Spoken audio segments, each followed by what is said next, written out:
আছে, আগামী প্রধানমন্ত্রী আছে, ও সেই নেতা তারেক রহমান। বক্তব্য দিবেন জনাব তারেক রহমান। এই নেতা আছে, বাংলাদেশের নেতা আছে, আগামী নেতা আছে, আগামী প্রধানমন্ত্রী আছে, ও সেই নেতা তারেক রহমান। বক্তব্য দিবেন জনাব তারেক রহমান। এই নেতা আছে, বিসমিল্লাহির রহমানির রহিম। আগামী নেতা আছে, বিসমিল্লাহির রহমানির রহিম। নেতা তারেক রহমান।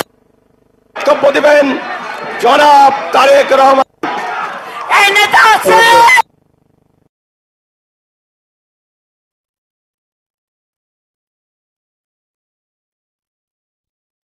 নেতা তারেক রহমান। বক্তব্য দিবেন জনাব তারেক রহমান। এই নেতা আছে,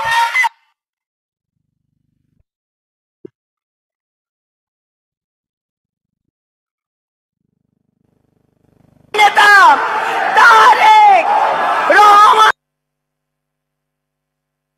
বিসমিল্লাহির রহমানির রহিম। হিন্দু ধর্মাবলম্বীদের সবচেয়ে বড় ধর্মীয় উৎসব জন্মাষ্টমী উপলক্ষে হিন্দু সম্প্রদায়ের প্রিয় ভাই বোনদের সঙ্গে বিএনপি আয়োজিত আজকের এই শুভেচ্ছা বিনিময় অনুষ্ঠানের সম্মানিত সভাপতি জনাব মির্জা ফখরুল ইসলাম আলমগীর, মঞ্চে উপস্থিত সম্মানিত স্থায়ী কমিটির নেতৃবৃন্দ, উপস্থিত অন্যান্য নেতৃবৃন্দ, আমার সামনে উপস্থিত হিন্দু সম্প্রদায়ের প্রতিনিধিবৃন্দ এবং উপস্থিত সম্মানিত উপস্থিতিবৃন্দ, আমার শুভেচ্ছা গ্রহণ করুন। আপনাদের মাধ্যমে আমি বাংলাদেশ সহ বিশ্বের সকল হিন্দু ধর্মাবলম্বী ভাই ও বোনদের আরও একবার জন্মাষ্টমীর শুভেচ্ছা জানাই। প্রিয় উপস্থিতিবৃন্দ, জন্মাষ্টমী উপলক্ষে আয়োজিত এই অনুষ্ঠানে আমি জুলাইয়ের রক্তাক্ত গণ অভ্যুত্থানে কিছু মানুষকে স্মরণ করতে চাই। আজকের এই দিনে শিশু রিয়া গোপ, রথিন বিশ্বাস, হৃদয় চন্দ্র তরুয়া, সৈকত চন্দ্র দে, তনয় চন্দ্র দাস, রিপন চন্দ্র শীল, রুদ্র সেন, দীপ্ত দে এবং শুভশীলের আত্মত্যাগকে শ্রদ্ধার সঙ্গে আমি স্মরণ করছি আজ। যাদের প্রাণের বিনিময় আজ তাদের প্রত্যেকের শোকাহত পরিবারের প্রতি গভীর সহমর্মিতা জানাই। সম্মানিত উপস্থিতি, আমি যতটুকু জানি হিন্দু ধর্মীয় শাস্ত্র মতে কৃষ্ণ পক্ষের অষ্টমী তিথিতে জন্ম নিয়েছিলেন হিন্দু ধর্মের প্রবর্তক শ্রীকৃষ্ণ। শ্রীকৃষ্ণের আবির্ভাবের পর ধ্বংস হয় খুনি স্বৈরাচারী রাজা কংস।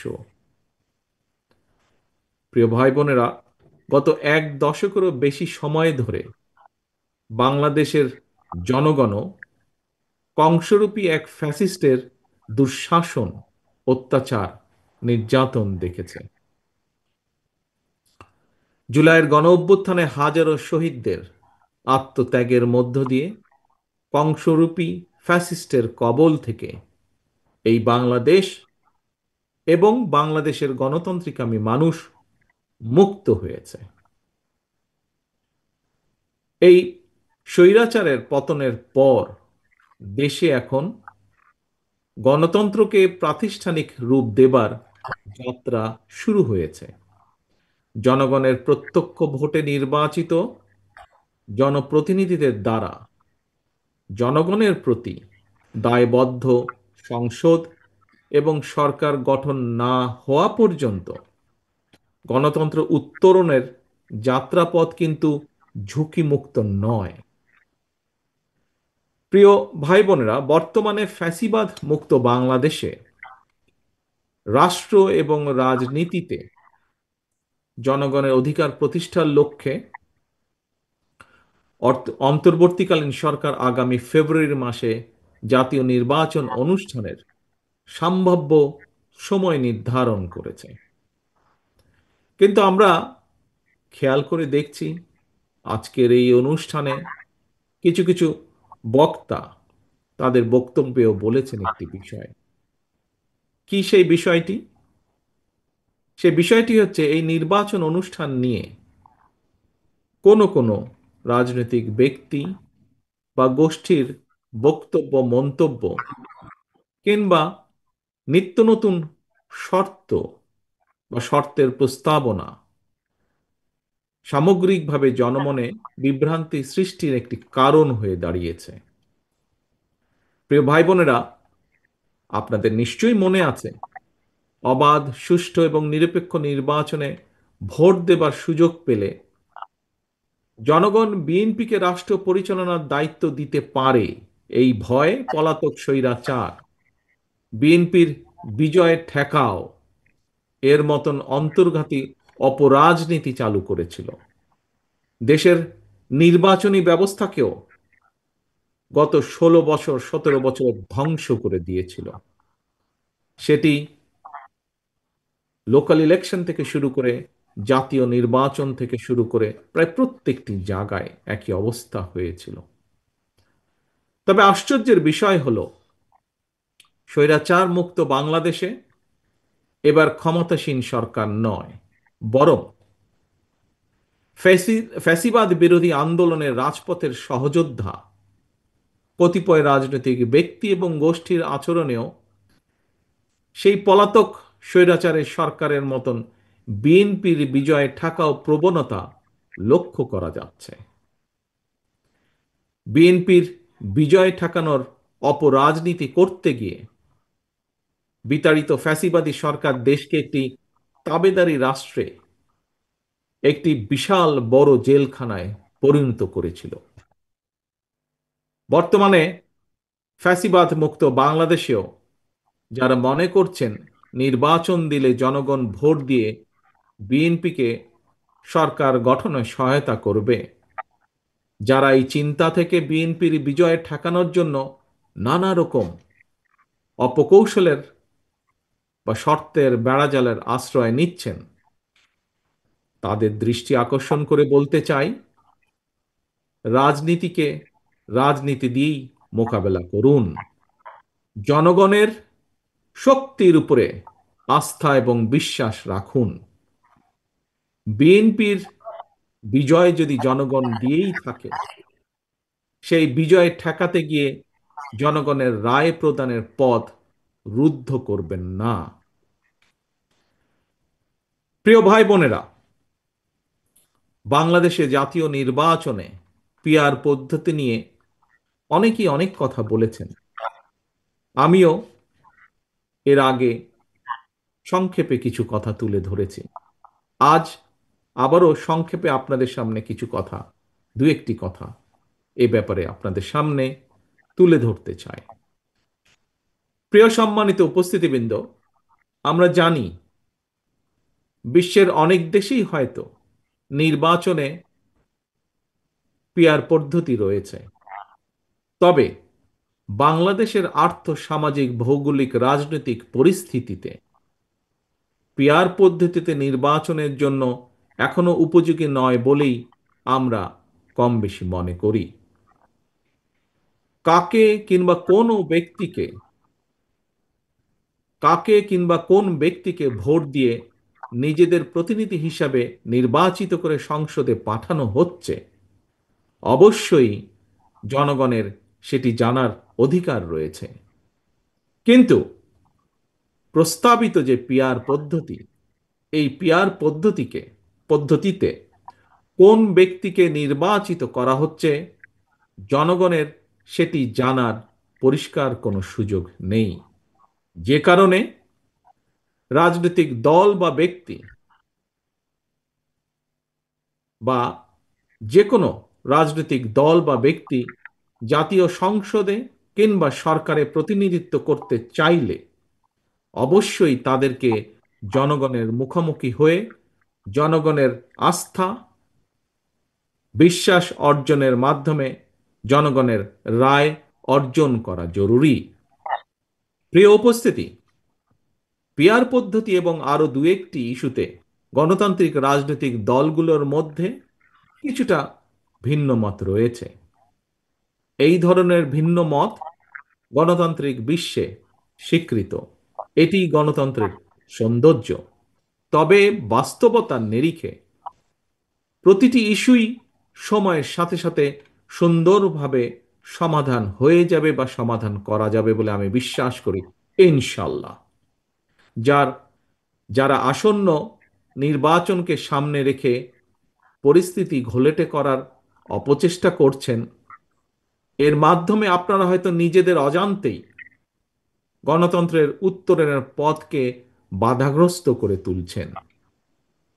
একই সাথে পতিত পরাজিত পলাতক স্বৈরাচার পুনর্বাসনের পথও হয়তোবা সুগম হচ্ছে যদি আমরা গণতন্ত্র উত্তরণের পথে শর্তের পর শর্ত আরোপ করতে থাকি। প্রিয় উপস্থিতিবৃন্দ, সম্মানিত ভাই ও বোনেরা, গণতান্ত্রিক আন্দোলনের সহযোদ্ধাদের প্রতি আমার বিনীত আহ্বান, গণতান্ত্রিক রাজনৈতিক দলগুলোর নিজেদের মধ্যকার বিরোধ এমন পর্যায়ে নেওয়া উচিত হবে না যেই বিরোধকে পুঁজি করে পরাজিত ফ্যাসিবাদ নিজেদের অপকর্মগুলোকে জাস্টিফাই করার সুযোগ নিতে পারে। আমরা মনে করি প্রতিটি ইস্যুতে প্রত্যেকটি রাজনৈতিক দলের ঐক্যমত হতেই হবে, এটি এমন কোনো জরুরি নয়। তবে অবশ্যই অবশ্যই স্বৈরাচার, পলাতক স্বৈরাচার বা ফ্যাসিবাদের যে পলাতক স্বৈরাচার বা যে পলাতক ফ্যাসিবাদ, তাদের পুনর্বাসন ঠেকানো কিংবা দেশকে তাবেদার মুক্ত রাখার মতন স্বাধীনতা, সার্বভৌমত্ব এবং জাতীয় স্বার্থ সংশ্লিষ্ট ইস্যুগুলোতে অবশ্যই ঐক্যমত এবং ঐক্যবদ্ধ থাকা অত্যন্ত জরুরি। প্রিয় হিন্দু ধর্মাবলম্বী ভাই ও বোনেরা, এবার আমি বিশেষ করি আপনাদের উদ্দেশ্যে দু একটি কথা সংক্ষেপে তুলে ধরতে চাই।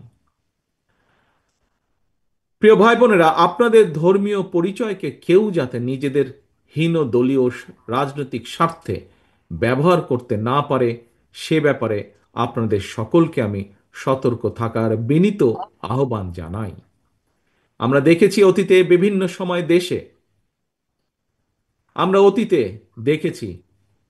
বিভিন্ন সময় দেশে যারা নিজেদেরকে সংখ্যালঘু সম্প্রদায় হিসাবে বিবেচনা করেন,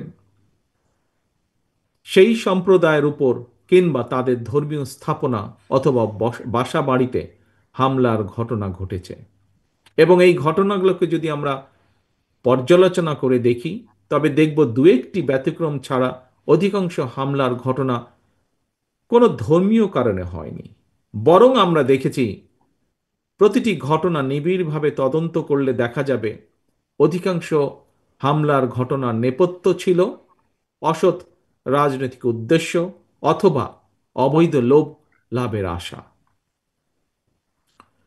প্রিয় ভাই বোনেরা, যে কারণেই হোক না কেন ঘটনাগুলো, কোনো কারণেই যাতে করে কারো ওপর কোনো হামলা কিংবা অবিচার না হয়, সেটি নিশ্চিত করা রাষ্ট্র এবং সরকারের দায়িত্ব। প্রিয় ভাই বোনেরা, এই বাংলাদেশ কোনো ব্যক্তি, গোষ্ঠী কিংবা দলের নয়।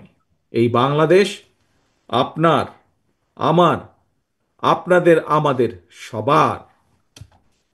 দল মত ধর্ম নির্বিশেষে বাঙালি অবাঙালি, নৃতাত্ত্বিক জনগোষ্ঠী, বিশ্বাসী অবিশ্বাসী কিংবা সংশয়বাদী, এই বাংলাদেশের প্রতিটি নাগরিকের একমাত্র গর্বিত পরিচয় আমরা বাংলাদেশী। দেশের প্রত্যেকটি দেশের প্রত্যেকটি নাগরিক সকল ক্ষেত্রে দেশের আইন অনুযায়ী সমান অধিকার ভোগ করবেন। এটি বিএনপির নীতি, এটি বিএনপির রাজনীতি। রাষ্ট্র এবং সমাজে নিরাপদ বসবাস নিশ্চিত করতে কোনো দলীয় পরিচয় আবদ্ধ থাকা অবশ্যই জরুরি নয়। ধর্মীয় কিংবা রাজনৈতিক পরিচয় একজন নাগরিকের নিরাপত্তা নিশ্চিত করতে পারে না, কিন্তু একমাত্র গণতন্ত্র এবং আইনের শাসনই দল মত নির্বিশেষে প্রতিটি নাগরিকের নিরাপত্তা নিশ্চিত করতে পারে। প্রিয় ভাই বোনেরা, সম্মানিত উপস্থিতিবৃন্দ, সম্মানিত নেতৃবৃন্দ, বর্তমান এবং ভবিষ্যৎ বাংলাদেশের জন্য একটি নিরাপদ বাংলাদেশ প্রতিষ্ঠার জন্য আসন্ন জাতীয় নির্বাচন আমাদের সামনে একটি বিশাল বড় সুযোগ। সারা দেশে হিন্দু ধর্মাবলম্বী ভাই ও বোনদের দৃষ্টি আকর্ষণ করে বলতে চাই, আগামী নির্বাচনে বিএনপি আপনাদের সমর্থন এবং আপনাদের সক্রিয় সহযোগিতা চায়।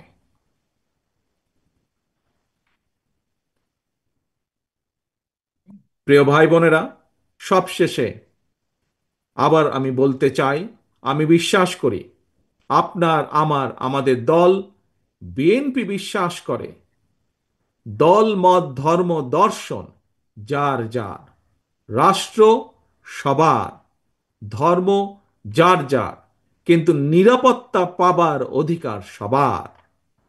আপনাদেরকে আবারও শুভেচ্ছা জানিয়ে আমার বক্তব্য শেষ করছে। আল্লাহ হাফেজ। বাংলাদেশ জিন্দাবাদ। বাংলাদেশ জাতীয়তাবাদী দল।